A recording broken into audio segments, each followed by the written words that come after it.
So why are we surprised? If all the good people keep away from politics, who will be in politics? It's a vacuum. It will be filled by bad people.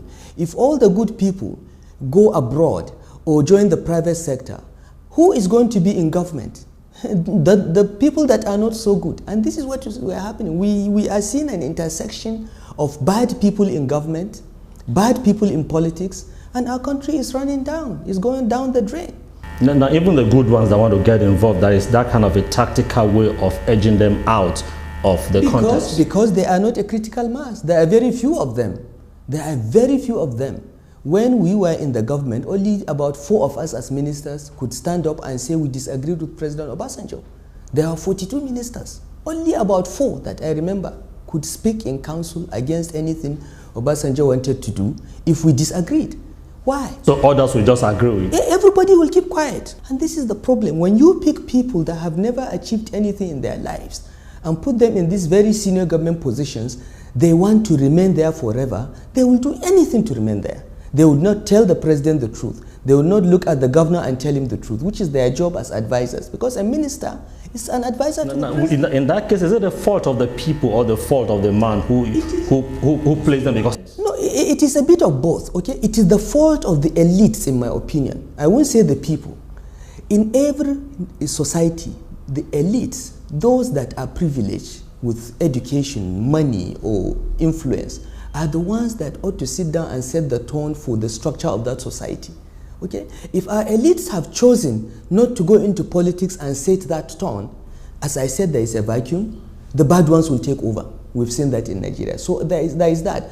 It is also true that the leader that picks those around him is culpable, because you are responsible for those you select.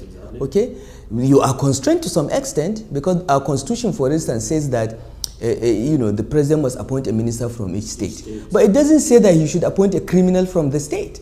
It says that you should look for the best possible person and appoint him to be minister. So there are constraints, but still I believe that in this country we have so much talent that if we are really looking for square pegs to put in square holes, we will find them. And there is... I think it has to do with the sincerity of the person in charge. No, as I said, leaders must be checked. Absolute power, power corrupts. Absolute power corrupts absolutely. So leaders must be checked. It is in their own interest to create a system that they are checked. Okay? If they are not checked, even good people become bad people.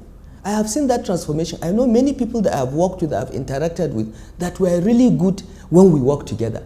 Some of them have become governors and ministers, and they have become monsters, because there is no check and balance. Leaders must be checked throughout history. So it is not just the leader. The people must be able to speak out. The people must complain. The elites must come and say this is not acceptable. But in this country, you have a conspiracy of silence by the elites. Everybody just keeps quiet because everybody is just waiting for his turn. And it is not taking us anywhere. We are all going to be consumed by this crisis. This keg of gunpowder that we're sitting on, in which 75% of the population is below the age of 35, they have no jobs, no hope, and they have not seen a country that ever functioned.